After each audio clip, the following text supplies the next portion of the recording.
Assalamualaikum warahmatullahi wabarakatuh. Waalaikumsalam warahmatullahi wabarakatuh. Berjumpa kembali ini dengan Bapak Mariono, yakni narasumber kami di Gerobongan Gokil yang kembali akan membahas sesuatu yang baru dan menarik tentang perpolitikan di Indonesia. Kami ingin menerima tanggapan Anda mengenai yang paling baru, yakni Rocky Gerung kembali memberikan statement yang kembali nyeleneh dan intinya selalu menyudutkan pemerintahan Presiden Jokowi lah. Yang terbaru tentang reshuffle kabinet. Rocky Gerung ini menyebut kalau reshuffle kabinet Presiden Jokowi ini diistilahkan sebagai kabinet kelurahan atau disebut juga kabinet mencekam, menteri, cebong, dan kampret bersatu. Ini bagaimana menurut Anda tanggapan panjenengan mengenai pernyataan Rocky Gerung ini? Iya, terima kasih adik-adik semua dari tim Gerobongan Gokil yang kembali mendatangi gubuk saya, dimintai mungkin masukan atau tanggapan. Oke lah, kalau kita berbicara dengan orang yang satu ini yang namanya dia katanya adalah seorang yang akademisi, ya, siapa? Pak Rocky Gerung ya. Kita itu kadang itu bingung dan apa itu kurang percayalah dengan omongan-omongan dia gitu loh.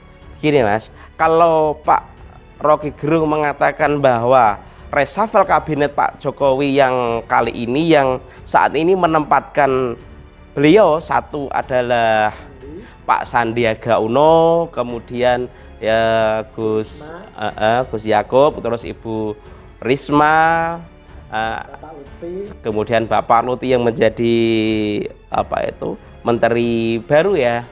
Ya, itu memang sudah hak prerogatif presiden, satu itu. Artinya mau di reshuffle, mau diganti siapapun itu adalah sudah satu hak prerogatif presiden dan wakil presiden. Satu itu yang perlu kita canangkan. Kemudian yang kedua, kalau mengatakan bahwa Pak Rocky Gerung mengatakan adalah era kabinet kelurahan, ini juga orang pernyataan yang sangat-sangat tidak konstitusi, juga sangat tidak akademis lagi.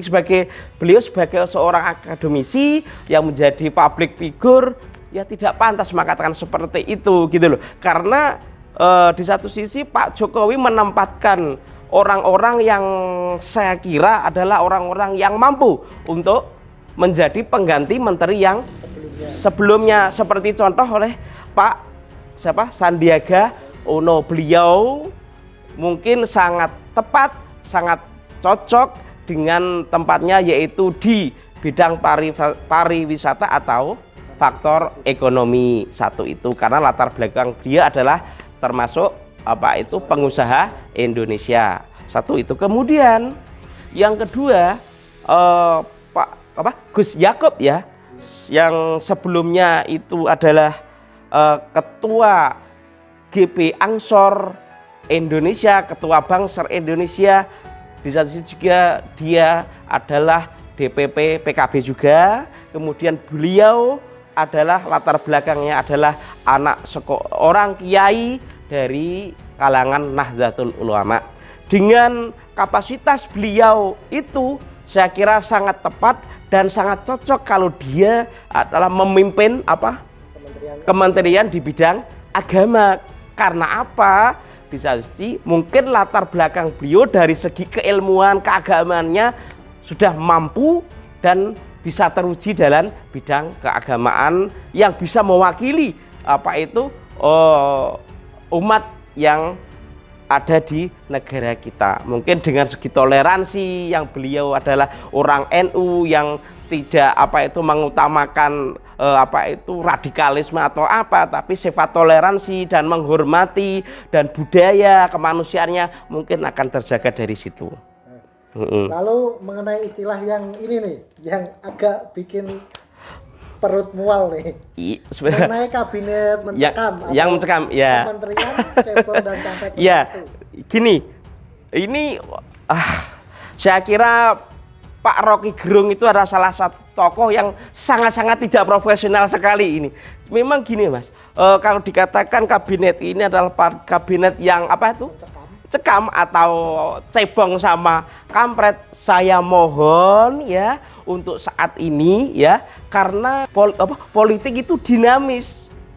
Artinya tidak bisa apa itu mempunyai pernyataan antara 01 dengan 02 atau cebong atau kampret. Itu adalah sifatnya Pak Jokowi, sifatnya profesional Pak Jokowi, sifatnya itu walaupun dulu pernah seperti ya crash, seperti gap apa, tapi setelah selesai ya udah selesai. Jadi tidak ada istilah 01 dan tidak ada istilah 02. Itu dibuktikan dengan adanya Pak Prabowo sebagai Menteri Pertahanan, kemudian saat ini Pak Sandiaga Uno juga diangkat sebagai Menteri Pariwisata maupun Ekonomi. Itu adalah sifat kebijaksanaan yang sangat-sangat kita salut kepada Pak Jokowi. Itu hanya ada di Indonesia gitu loh.